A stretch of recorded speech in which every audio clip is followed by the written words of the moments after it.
राजकारण, समाजकारण, कृषी व उद्योग, मनोरंजन व क्रीडा।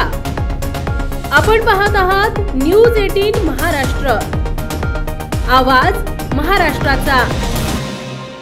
क्रूरनीतीचा फेरा कोणालाही टळत नाही याची प्रचिती आली आहे। मोठ्या भावाच्या मृत्यूची वार्ता कळताच बहिणीचाही हृदयविकाराच्या झटक्याने निधन झालंय। बालपणी पाठशिवणीचा खेळ खेळणारे बहीण भाऊ आयुष्यभर आपल्या संसारात रमले, मात्र मृत्यूच्या पाठशिवणीनं शेवटपर्यंत पिच्छा सोडला नाही। असं शेवटी दोघांची अंत्ययात्रा एकाच दिवशी झाल्यानं सर्वत्र हळहळ व्यक्त होतीये। शेवगे तालुका पारोळा येथील मूळ रहिवासी आणि सद्यस्थितीत अमळनेर येथील केलेनगर मधील रहिवासी तथा धुळे नंदुरबार गस सोसायटीचे निवृत्त व्यवस्थापक रमण सखाराम पाटील वय वर्ष 59 हे आपल्या पत्नी प्रतिभा पाटील यांच्या समवेत मुलगी माधुरी यांच्याकडे पुणे येथे गेले होते। त्याच ठिकाणी त्यांना थोडा त्रास जाणवू लागला। शेवटी होताच नव्हतं झालं आणि सायंकाळी 5:30 ला हृदयविकाराच्या झटक्यानं त्यांची प्राणज्योत मालवली आहे। ही मृत्यूची वार्ता कोळपिंपरी तालुका पारोळा येथील त्यांची बहीण ललिता रावसाहेब काटे पाटील वय वर्ष 50 यांना कळाली। त्यांना दुःख अनावर झालं।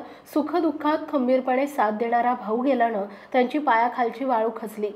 त्यांना सुरुवातीला थोडा त्रास जाणवू लागला म्हणून खासगी वाहनानं अमळनेर येथील खासगी दवाखान्यात उपचारासाठी आणले, मात्र क्रूर नियतीनं घाला घालत 8:30 वाजेच्या सुमारास ललिता पाटील यांचेही हृदयविकाराच्या झटक्यानं निधन झालं।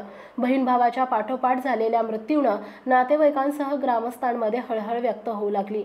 रमण पाटील यांच्यावर सोमवारी अमळनेर शहरातील पैलाड भागात असलेल्या अमरधाममध्ये 10च्या सुमारास अंत्यसंस्कार करण्यात आले।